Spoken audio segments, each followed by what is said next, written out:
International crime tribunal इसका नाम जरूर है, लेकिन अंतर्राष्ट्रीय से इसका कोई मतलब नहीं है। इस चीज को आप समझ लीजिए। 2010 में शेख हसीना ने ही इसका निर्माण किया था, जिनको फांसी की सजा सुनाई है। शेख हसीना 2010 में जब प्रधानमंत्री थी, उस वक्त पर इंटरनेशनल क्राइम ट्रिब्यूनल का जो है वो निर्माण कराया गया था। शेख हसीना के द्वारा ही इसकी आधारशिला रखी गई, इसका निर्माण कराया गया था, और आज शेख हसीना को ही इस ट्रिब्यूनल ने फांसी की सजा सुनाई है। इसका निर्माण क्यों किया गया था? निर्माण इसका इसलिए किया गया था क्योंकि भाई आप लोग सभी लोग जानते हैं, बांग्लादेश जो है वो पाकिस्तान से अलग होकर बना। 1971 में भारत ने इसके लिए बहुत महत्वपूर्ण भूमिका निभाई थी। पाकिस्तान के दो टुकड़े किए, एक बांग्लादेश बनाया, एक पाकिस्तान बनाया। लेकिन बांग्लादेश के अंदर रहते हुए भी कई लोग अभी भी जो है वो पाकिस्तान का समर्थन कर रहे थे। या फिर 1971 के हमले के वक्त जब पाकिस्तान और बांग्लादेश अलग अलग हुआ, दो हिस्सों में टूटा था, उस वक्त पर जिन लोगों ने खुलकर पाकिस्तान का समर्थन किया, लेकिन वही वाला हिसाब है, खा बांग्लादेश का रहे थे, गा पाकिस्तान का रहे थे, उन लोगों को ढूंढ कर इस न्यायपालिका के अंदर लाना, यानी कि अंतर्राष्ट्रीय क्राइम्स ट्रिब्यूनल के अंदर लाना, और यहां से सजा दिलाने के लिए इस ट्रिब्यूनल का निर्माण शेख हसीना ने ही सन 2010 में कराया था।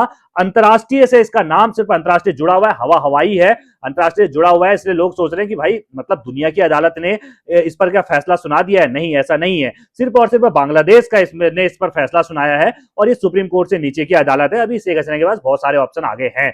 क्या भारत इस फैसले को मानेगा, इस पर भी हम चर्चा करने वाले हैं। लेकिन इस ट्रिब्यूनल ने सीधे तौर पर सजा सुनाते हुए कहा कि शेख हसीना ने छात्रों पर हेलीकॉप्टर से हमले करवाए, बम फेंकवाए, उनकी हत्या कराई, कई सारे आरोप इसमें शेख हसीना पर लगाए गए। और सीधे तौर पर समझ में आता है शेख हसीना का हत्या ही मकसद उस समय भी था 2024 अगस्त में, और इस जब सजा सुनाई गई यहां पर भी सीधे तौर पर मकसद शेख हसीना को मारना था, इसीलिए फांसी की सजा कानूनी तौर पर दे दी गई है। सरकार में जो मोहम्मद यूनिस बैठा हुआ है उसकी चल रही है, जब भाई सब कुछ उसके हाथ में है, बिना चुनाव के वो जो है सत्ता में बैठा हुआ है, एक साल से कोई चुनाव हुआ नहीं है। और जो छात्र सड़कों पर उतरे हुए थे शेख हसीना के खिलाफ, जिन छात्रों ने प्रदर्शन किया, जिन छात्रों ने शेख हसीना को भागने के लिए मजबूर किया, आज वो ही छात्र, जब शेख हसीना पर सजा सुनाई जा रही थी, बड़ी बड़ी एलसीडीओ में, बांग्लादेश के अंदर बड़ी बड़ी एलसीडियां लगी हुई थी, और उन्हीं छात्रों की कुर्सियां पूरी तरीके से खाली थे। कहीं ना कहीं वो छात्र भी सोच रहे होंगे कि भाई शेख हसीना को तो हमने भगाया, ठीक है, क्योंकि वो हमारे खिलाफ थी, छात्रों के खिलाफ थी, कहीं ना कहीं वो छात्रों का आंदोलन था जिसकी वजह से शेख हसीना को भागना पड़ा था। लेकिन आज क्या हो रहा है? आज मोहम्मद यूनिस तो बिना चुनाव कराए ही सत्ता में बैठा हुआ है। उसके पास कौन सी ऐसी शक्ति है कि भाई कम से कम शेख हसीना चुनाव के जरिए तो सत्ता में बैठी हुई थी, हमारे वोट के जरिए तो सत्ता में बैठी हुई थी, हम वोट डाल रहे तब वो जीत रही थी, हम वोट नहीं डालते उसको तो वो नहीं जीतती।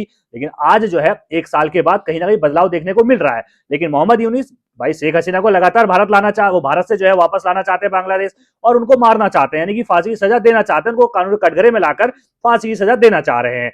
इसीलिए अंतर्राष्ट्रीय क्राइम जो ट्रिब्यूनल है, जो न्यायपालिका है, उसने फांसी की सजा शेख हसीना को दे दी है। अब जब फांसी की सजा दे दी गई, अब ये चीज तो समझ गए क्या है अंतर्राष्ट्रीय क्राइम ट्रिब्यूनल। बांग्लादेश की संस्था है भाई, बांग्लादेश में इसका कानून चलता है, कोई बाहर का जज नहीं है, कोई बाहर का व्यक्ति इसमें नहीं है। यानी कि बांग्लादेश के अंदर शेख हसीना को फांसी की सजा हुई है।